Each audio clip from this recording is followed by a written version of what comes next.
നമസ്കാരം. ഇത് പ്രവീണേട്ടൻ, ഇത് ആഷിക, ഇത് അനിരുദ്ധേട്ടൻ, ഞാൻ ശ്യാമൻ, ഞാൻ ഏറ്റവും ഇളയത്. അധികം ഓർസ്മാർട്ടാണോ? ഞങ്ങളുടെ പേര് പറയാൻ ഞങ്ങൾക്കറിയാം. അറിയാം. നീ പറഞ്ഞു, നിങ്ങൾ പറഞ്ഞു, പേര് പറഞ്ഞു. എൻ്റെ പേര് പ്രവീൺ. എന്റെ പേര് ആഷിക്. എന്റെ പേര് നൈനിഷ. എന്റെ പേര് അഖിൽ ഷാ. എൻ്റെ പേര് അനിരുദ്ധ്. പേര് തമ്മിൽ നല്ലൊരു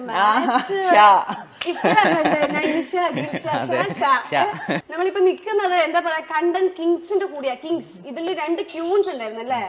ഒന്ന് നമ്മുടെ അസമോളും ഒന്ന് നമ്മുടെ ഉമ്മയും. അതെ, ഞാൻ ഇന്നെ തന്നെ പറയുന്നത്. അടുത്ത ക്യൂന് ആരാന്ന് ആലോചിക്കാം. അസമോളില്ല, പക്ഷെ നമ്മുടെ വേറൊരു ക്യൂനെ നമ്മൾ കൊണ്ടുവരും അല്ലേ? അതെ അതെ അതെ. ഓക്കെ, ഇതിപ്പോ ഞാൻ അയക്കണോ? അയക്കാം. അയക്കാം. ചൂടെടുത്തിട്ട് വയ്യ. ഇത് എങ്ങനെയാ?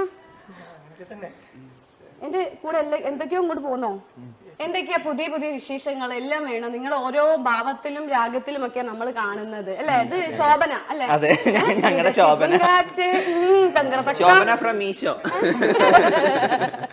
ശരിക്കും നിങ്ങൾ ഈ കണ്ടന്റ് ഒക്കെ ചെയ്യുമ്പോ എവിടെ ഇത്ര സ്പോട്ടായിട്ട് ഒരു ഐഡിയ കിട്ടുന്നേ? ഐഡിയ ഒക്കെ അധികം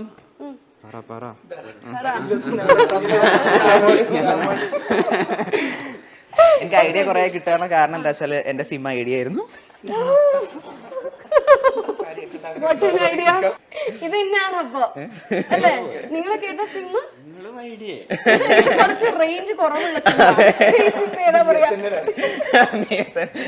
പരിധിക്ക് പുറത്തായിരിക്കും അകത്തേക്ക് വരും. പരിധിക്ക് അകത്തേക്ക് വരും. വന്നില്ലേ? ശരിക്കും ആരാ ആരാ? അസ സത്യം പറഞ്ഞ എന്റെ സീനിയർ ആയിരുന്നു കോളേജില്. അപ്പൊ ഞാൻ ഫസ്റ്റ് ഇയറിൽ വരുമ്പോ ഇവള് തേർഡ് ഇയറിലാ. ഞങ്ങളങ്ങനെ ഫസ്റ്റ് ഒക്കെ ഈ കുട്ടി ഇങ്ങനെ നമ്മളെ ചോക്ലേറ്റിലെ റോമനൊക്കെ പോലെ കോളേജിൽ പൊട്ടിത്തെറിച്ച് നടക്കുന്ന ഒരു ടൈപ്പാ. അതെ അതെ, ഒരു ബോൾഡ് ആയിട്ട് ഇങ്ങനെ പൊട്ടിത്തെറിച്ചുകൊണ്ട് നടക്കുന്ന ഒരു ടൈപ്പാ. അപ്പൊ എന്തോ എനിക്ക് ആ ഒരു സ്വഭാവം ഭയങ്കര ഇഷ്ടമായി. സത്യം പറഞ്ഞ ഞാനൊരു ഇൻട്രോവേർട്ട് ടൈപ്പ് ആയിരുന്നു എന്ന് പറയാൻ നിങ്ങൾ വിശ്വസിക്കോ? സത്യം, ഞാൻ വിശ്വസിക്കില്ല. നിങ്ങൾ വിശ്വസിക്കോ? സത്യം. ഞാൻ സ്കൂളിലൊക്കെ പഠിക്കുന്ന സമയത്ത് ഭയങ്കര സൈലന്റ് ആയിരുന്നു. എനിക്ക് തോന്നുന്നു കോളേജിൽ എത്തിയിട്ടാണ്, ഫസ്റ്റ് ഇയറിലൊക്കെ ആണ് ഒന്നുകൂടെ ഒന്ന് വൈലന്റ് ആയത്. അസനെ കൂടെ കൂട്ടിയിട്ടാണ് ഞാൻ ഒന്ന് വൈലന്റ് ആയത്. അവളുടെ ഒപ്പം നടന്ന് അങ്ങനെ അങ്ങനെ ആക്റ്റീവായി. അങ്ങനെയൊക്കെയാണ് തുടക്കം. അതെ,